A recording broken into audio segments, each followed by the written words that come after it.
கத்திரமானதாக இன்றைய வசனம் தானியேல் 2ஆம் அதிகாரம் 47ஆம் வசனம். ராஜா தானியேலை நோக்கி, நீ இந்த மறைபொருளை வெளிப்படுத்தினபடினால் மெய்யாய் உங்கள் தேவனை தேவனுக்கு தேவனும் ராஜாக்களுக்கு ஆண்டவரும் மறைபொருட்களை வெளிப்படுத்துவோமாக இருக்கிறார் என்றான். கத்திரமானதாக இந்த வசனம்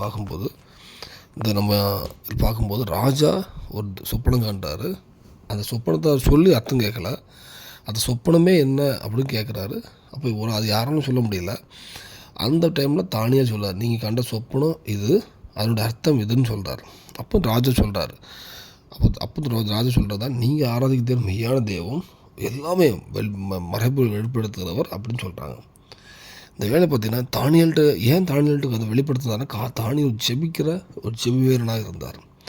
எவ்வளோ சட்டங்கள் வந்தாலும் அவர் ஜெபத்தை விடலை, கர்த்தர் வெளிப்படுத்தினார். இந்த வேளையில் நம்ம வாழ்க்கையிலுமே அநேக மறைபொருள் நமக்கே சில பாதை தெரியாமல் இருப்போம். எது செய்யன்னு தெரியாது, சில குழப்பங்கள் வருது. இது இடது பக்கம் போகணுமா வலது பக்கம் போகணுமா, என்ன செய்யணும் தெரியலையே.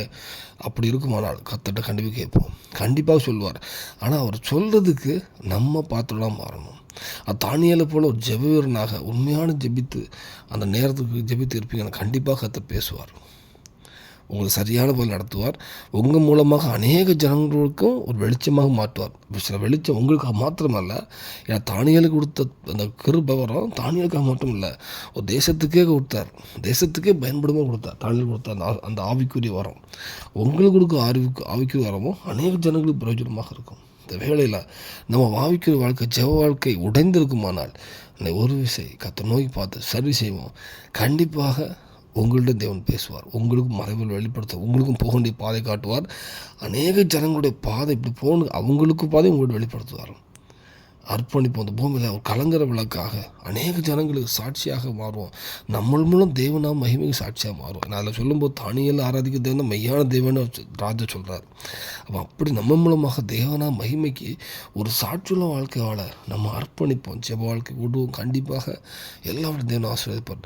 பூமியில் சாட்சியுள்ள வாழ்க்கை தருவார், பல்லவத்துக்கு ஆயத்தப்படுத்துவார்.